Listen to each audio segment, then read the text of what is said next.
হ্রদের তলদেশ থেকে কোনো বুদবুদ যদি উপরে যায় তাহলে আয়তন n গুণ হয় বা দ্বিগুণ হয়, 3 গুণ হয়, 4 গুণ হয়, এরকম প্রশ্ন করে আমাদের মূলত হ্রদের গভীরতা জানতে চায়। এরকম টাইপের ম্যাথ আমাদের সিকিউর জন্য যেমন ইম্পর্টেন্ট, ঠিক তেমনি এমসিকিউর জন্য ইম্পর্টেন্ট। সবাই তোমরা সিকিউতে যেভাবে করো এভাবে যদি এমসিকিউ করতে যাও তাহলে প্রচুর সময় লাগবে।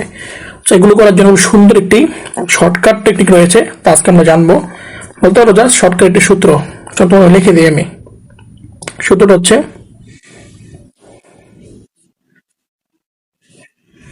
আয়তন যদি বলে যে n গুণ হয়েছে, n গুণ হলে হ্রদের গভীরতা h হয়ে থেকে, সূত্রটা হচ্ছে যত গুণ হয় এটা n-1 ইন্টু 10.3,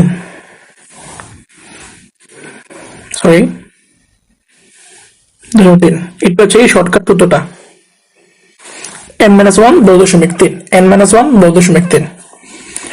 তো এখান থেকে এখানে কি বলছে, কোন একটি হ্রদের তলদেশ থেকে একটি বায়ু বুদবুদ পানির উপরে পৃষ্ঠে আসলে এর আয়তন দ্বিগুণ হয়।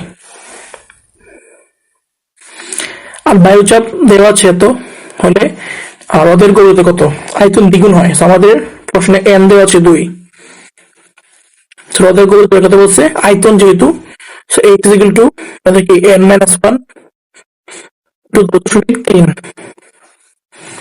so 2 minus 1 into 10.3, that means answer हो जाए 10.3 मीटर।